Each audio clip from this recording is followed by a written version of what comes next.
Meet Rocky, the Nephrurus cinctus, commonly known as the Rough Knob-Tailed Gecko, found in Australia, and in today's video we're going to be making him his dream enclosure. So I hope you guys do enjoy this video. As always, don't forget to leave a like, comment, and do subscribe if you're new around here. Let's get right into the build. So we're going to start this tank build off by adding our substrate. Now, because this is a Australian tank, I kind of want to get the reddish sandy color that they have in Australia, so I use this bag of bearded dragon substrate by Haberstat. The build ends up not becoming as red as you see in Australia, but it still has a nice color to it. So this is the bedding that I'm using there. Show you guys, but I'm using one bag of that, and then we just want to spread it all around the enclosure.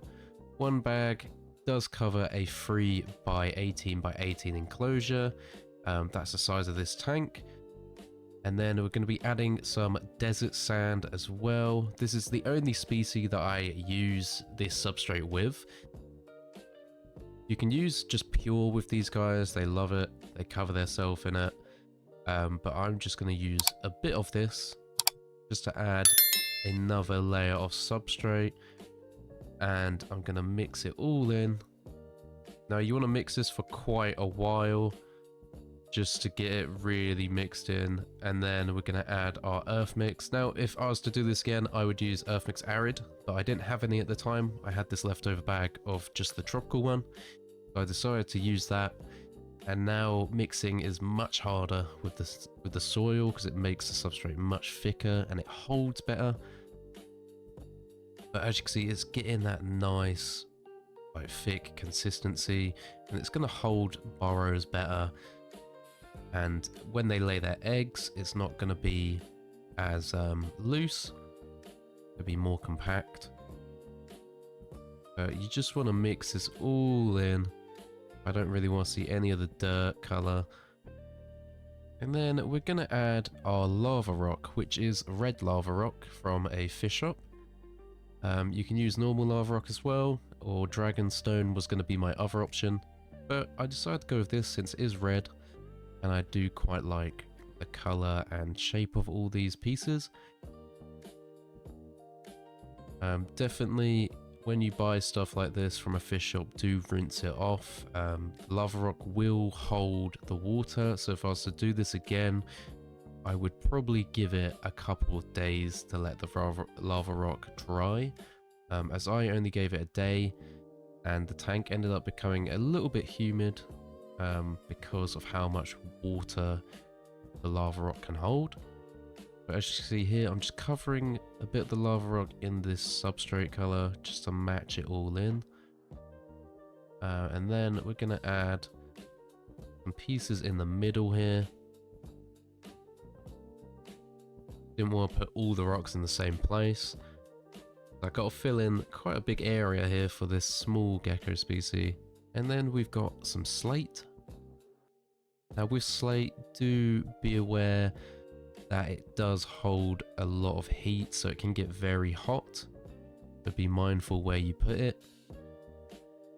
Where I end up putting mine, it's kind of the perfect temperature between 95 Fahrenheit and 90.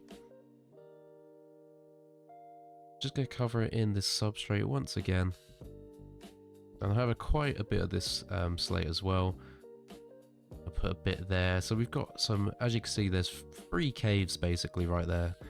One under one piece of slate to the left, one to the right, and one at the back where that lava rock is, because it has a little gap in it. And then we're building another hide right here as well for them to hide under. So plenty of room for the knobtail to hide. And then adding some cork. Once again, he can hide under that if he wants. And then we're going to put our water bowl in the cool end.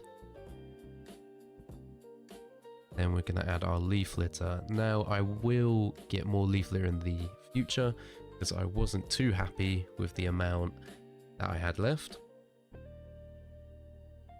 But you just want to spread this all around.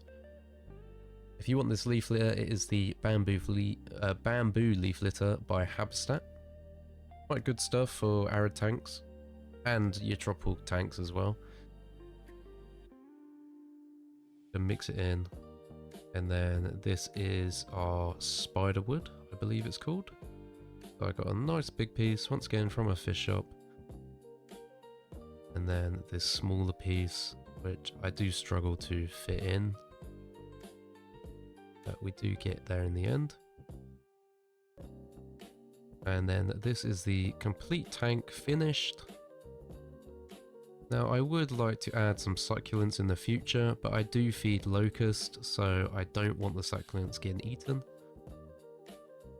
And this is Rocky being added to his brand new home. And what you're going to see is their natural behavior with what they do with substrate in just a moment. As you can see here, he's trying to cover himself in the substrate. These guys tend to not eat if you keep them in a quarantine setup on paper towel. I had the issue when I first got him, and I literally had to buy sand because he would refuse to eat unless he was covered in something. Even though they don't cover themselves much, as you can see. I guess it gives them some more security. But here he is on his bit of slate. And then being a bit mischievous, trying to leave the enclosure here. I'll give him a little nudge.